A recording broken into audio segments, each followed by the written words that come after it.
मैं हूं विवेक और आप देख रहे हैं एक्सप्लेन ऑल। तो यार आज की इस वीडियो में हम बात करेंगे रिकॉर्ड ऑफ रैग्नारॉक एनिमे के बारे में। मैं इसका पहला एपिसोड यहाँ पर एक्सप्लेन करने वाला हूँ। ये सच में काफी गजब का एनिमे है। ये अभी रिलीज हुआ है और मैं चाहता हूँ कि आप भी इसे एंजॉय करें। तो चलिए शुरू करते हैं एपिसोड 1।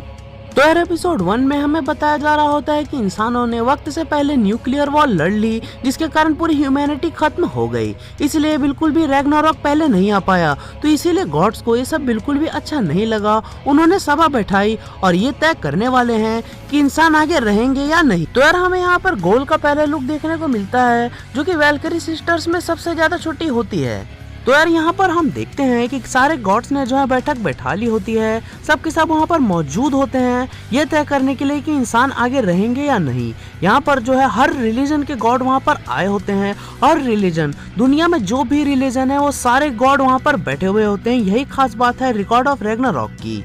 हम देखते हैं कि सभा के मेन बीच में ज़ूस बैठे होते हैं और वो फैसला सुना रहे होते हैं कि किस तरह से इंसानों ने जो है बिल्कुल तबाह करके रख दिया है ह्यूमैनिटी को। तभी हम देखते हैं वहाँ पर ब्रूनहिल्डे जो है, जो कि मेन प्रोटैगनिस्ट है, आगे बढ़ रही होती है और साथ ही साथ ज़ूस कह रहे होते हैं कि तुम्हें क्या लगता है हमें क्या करना चाहिए। अगर तुम चाहो तो उन्हें सेव कर सकते हो ये वाला बटन दबाकर। ये साइन अगर तुम दिखाओगे तो वो बच जाएंगे, लेकिन अगर तुम ये वाला साइन दिखाओगे तो हम उन्हें तबाह कर देंगे। तो इसीलिए आप सबको तय करना है उन्हें बचाना है या उन्हें तबाह करना है। जल्दी से चूज कीजिए।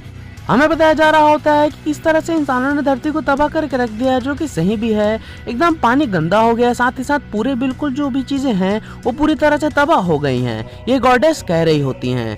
तभी हम देखते हैं वहाँ के गॉडेस और बाकी के गॉड जो होते हैं वो साइन दिखा देते हैं, जो कि ह्यूमंस को तबाह करने के लिए होता है। सभी के फैसले को देखने के बाद ज़ूस जो है बिल्कुल टैप करने वाले होते हैं अपने हथौड़े को, जिससे कि पूरा का पूरा ह्यूमैनिटी खत्म हो जाएगा। लेकिन अचानक से वहाँ पर ब्रूनहिल्डे आ जाती है। वो कहती है कि रुक जाओ, हमें इंसानों को एक मौका देना होगा। और ब्रूनहिल्डे के बारे में मैं आपको छोटी सी जानकारी दे दूं कि ये आधी वैल्करी और आधी ह्यूमन है, और साथ ही साथ इसकी बहन कोल भी। तो यार ऐसे ही अचानक से एक बुक निकाल लेती है ब्रूनहिल्डे और कहती है कि इस बुक के हिसाब से हमें हर किसी को एक मौका देना चाहिए। तो इसीलिए मैं चाहती हूँ कि इंसानों और गॉड्स के बीच एक फाइट हो, जिसे कि हम रैग्नारॉक कहते हैं। तभी हमें रैग्नारॉक के बारे में बताया जाता है कि रैग्नारॉक जो है इसमें जो भी जीतेगा वो हमेशा रहेगा और जो हारेगा उसे मिटा दिया जाएगा। ये सुनकर सारे गॉड्स तो पहले हंसने लगते हैं। उसके बाद तभी हम देखते हैं ब्रूनहिल्डे समझ गई होती है कि आगे चल के क्या होने वाला है। तभी हम देखते हैं ब्रूनहिल्डे अचानक से बिल्कुल गॉड्स को ताना मारते हुए कहती है कि जरा देखो, गॉड्स जो हैं बिल्कुल अपने ही बिल्कुल बनाए हुए लोगों से डरने लगी हैं। वो उनसे नहीं लड़ना चाहते। उन्हें लगता है कि हाँ उनके बनाए गए लोग जो हैं वो उन्हें हरा देंगे। तभी हम देखते हैं ज़ूस जो हैं, जो कि घमंड से बिल्कुल भरे होते हैं, और बाकी के गॉड्स जो होते हैं वो एकदम तन जाते हैं ये बात सुनकर। और ज़ूस जो है तुरंत ही ऐलान कर देते हैं ये सच में होगा, हम लड़ेंगे इंसानों से। रैग्नारॉक शुरू होता है और ऐसा कहकर वो तुरंत ही टैप कर देते हैं अपने हथौड़े को और रैग्नारॉक की शुरुआत हो जाती है। हम देखते हैं कि हमें उस अरीना को दिखाया जाता है जहाँ पर गॉड और ह्यूमन लड़ने वाले हैं। बिल्कुल एक अच्छी शुरुआत वहाँ की होती है। वहाँ पर खचाखच लोग भरे हुए होते हैं ये सब देखने के लिए। वहाँ पर बहुत सारे गॉड्स भी होते हैं, साथ ही साथ बहुत सारे ह्यूमंस भी होते हैं, जो कि चिंतित होते हैं अपने फ्यूचर को लेकर, क्योंकि उनकी फाइट गॉड से जो है।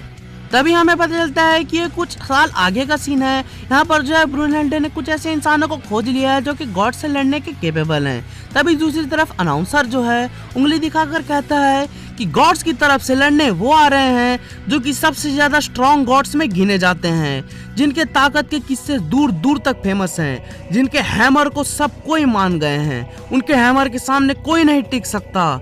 उन्हें गॉड ऑफ थंडर कहा जाता है। वो है द थॉर। और वो इंसान जो कि ह्यूमंस को रिप्रेजेंट करने वाला है, ह्यूमंस की तरफ लड़ने वाला है। इतने में ही उसकी बात कट जाती है और तभी हम देखते हैं कि वहाँ पर बहुत सारे सोल्जर्स आ जाते हैं और वो बिल्कुल हल्ला मचाना शुरू कर देते हैं। एकदम बहुत ज़्यादा जोश से वहाँ पर माहौल भर जाता है। वहाँ पर सभी के सभी बहुत सारे सोल्जर्स जो होते हैं एकदम चिल्ला रहे होते हैं, चीख रहे होते हैं, ढोल वगैरह पीट रहे होते हैं अपने सरदार को वहाँ बुलाने के लिए। वो लोग एकदम खुशी से भरे हुए होते हैं, साथ ही साथ एकदम इलेक्ट्रीफाइंग कर देते हैं माहौल को वो लोग वहाँ पर। धुंध में से अचानक से एक घोड़ा दौड़ता हुआ आ रहा होता है। तभी हम देखते हैं उसके ऊपर जो भी बैठा हुआ होता है, जो कि इंसानों को रिप्रेजेंट करने वाला होता है, वो एकदम मम्मी की तरह लग रहा होता है। मंत्र वगैरह उसके शरीर में टंगे हुए होते हैं। वो एकदम लाल कपड़े से ढका हुआ होता है। उसका शरीर पूरी तरह से लाल कपड़े से ढका हुआ होता है। ऐसा लग रहा होता है कि कोई मरा हुआ इंसान वहाँ पर बैठा दिया गया हो और वो आ रहा हो। तभी हम देखते हैं वो मंत्र जो हैं एकदम हवा में उड़ रहे होते हैं। वहाँ का माहौल अजीब सा होने लगता है और उसका जो कपड़ा है जो कि पूरे बदन में लपेटा हुआ है वो फटने लगता है। अब हमें उसकी स्किन अच्छे से दिख रही होती है।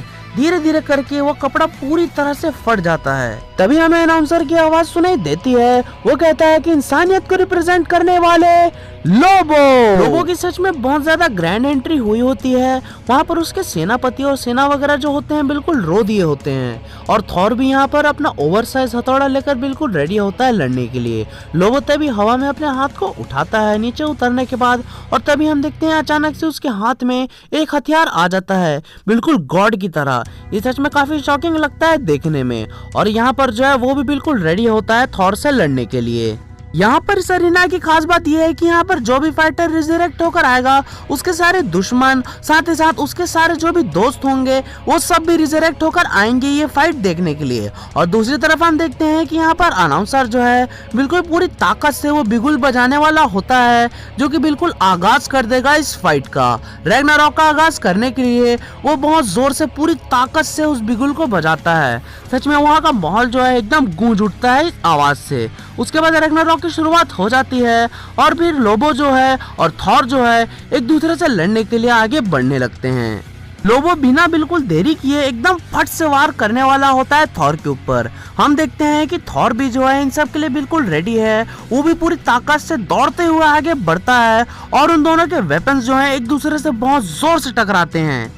हम देखते हैं कि थॉर भी एकदम अब सीरियस लग रहा होता है। वो दोनों हाथों से अपने हथौड़े को पकड़ता है, जो कि बहुत ज्यादा ओवरसाइज तो लग रहा होता है देखने में, और उसके बाद धीरे से पीछे झुक जाता है। और तभी हम देखते हैं कि हमें इसके बारे में एक एक्सप्लेनेशन दिया जा रहा होता है।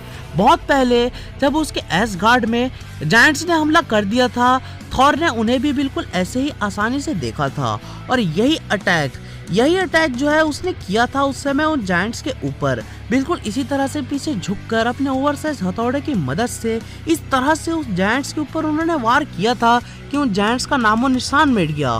और यहाँ पर इस मॉडर्न समय में थॉर फिर से यही टेक्निक आजमाने वाला है लोबो के ऊपर।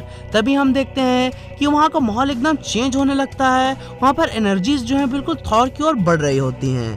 थॉर बहुत जोर से वार करने ही वाला होता है लोबो के ऊपर, लेकिन हम तभी देखते हैं अचानक से हमें बहुत बड़ी खून की धार देखने को मिलती है और वो थॉर से निकल रही होती है। लोबो ने अपने उसी हथियार से थॉर के ऊपर वार किया होता है जो कि आसमान से उसके हाथ में आया था।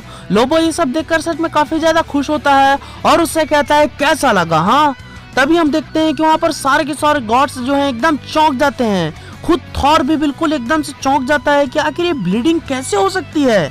तभी हमें लोबो की एक स्टोरी बताई जा रही होती है। लोबो जो है गोटियां खेलने के ऊपर में भेड़िया मारा करता था और ऐसे ही आगे बढ़ता रहा वो स्ट्रॉन्ग बनने की राह पर। वो बचपन से ही बस ऐसे ही आगे बढ़ता रहा। उसके रास्ते में जो भी अड़चने आई उन सब को उसने खत्म कर डाला और ऐसे ही वो आगे बढ़ते बढ़ते बहुत सारी सेना को जोड़ने में कामयाब हुआ। उसके पीछे बहुत सारे लोग आ गए और एक दिन ऐसे ही माउंटेन में बैठे हुए लोगों को पता चला कि अब इस दुनिया में कोई भी नहीं बचा है जो कि उसे हरा सके। अब वो सबसे ज्यादा स्ट्रॉन्गेस्ट है।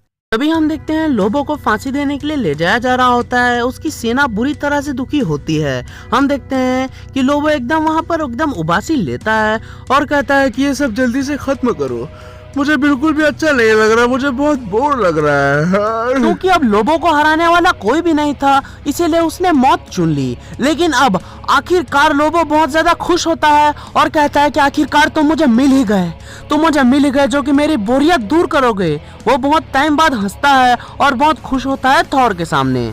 जूस को ये बात बिल्कुल भी पच नहीं रही होती है कि आखिर थॉर का खून कैसे निकाला उस मॉर्टल ने, यहाँ पर ब्रूनहिल्डे जो है बिल्कुल मंद मंद मुस्कुरा रही होती है। तभी हम देखते हैं दोनों बहनें जहाँ पर खड़ी हुई होती हैं वहाँ का माहौल बदलने लगता है। वहाँ पर एक बहुत ही बड़ा पोर्टल खोलने लगता है। उससे एक लड़की बाहर आती है और तब हमें पता चलता है कि वो सब जो भी पीछे दिख रही हैं और आगे जो भी खड़ी हुई हैं वो सब बहनें हैं। ये सब वेलकरी बहनें हैं और सबसे छोटी गोल है। थॉर और लोबो अपनी फाइट लड़ ही रहे होते हैं। तभी ब्रूनहिल्डे कहती है कि अब मेरा प्लान शुरू करने का वक्त आ चुका है। वो प्लान क्या है अगले एपिसोड में पता चल जाएगा। खैर ये वाला एपिसोड यहीं पर एंड होता है। खैर मैं आपको बता दूं कि ये वाला एनिमे जो है बहुत ही ज्यादा ट्रेंड कर रहा है, लोग इसे बहुत ही ज्यादा पसंद कर रहे हैं और मैं चाहता हूं कि आप भी इसे उतना ही पसंद करें जितना बाकी लोग कर रहे हैं। तो इसीलिए बाकी के मांगास वगैरह भी आते रहेंगे। कुछ नया ट्राई करने की मैंने कोशिश की है और बहुत सारे ऐसे एनिमेस हैं जो कि हमें देखने चाहिए। तो इसीलिए आपको ये कैसा लगा मुझे कमेंट करके जरूर बताइएगा। तो यार आज के लिए बस इतना ही। वीडियो को लाइक करें, चैनल को सब्सक्राइब करें। हम आगे भी और ऐसी वीडियोस लाते रहेंगे। Love you all, I am out.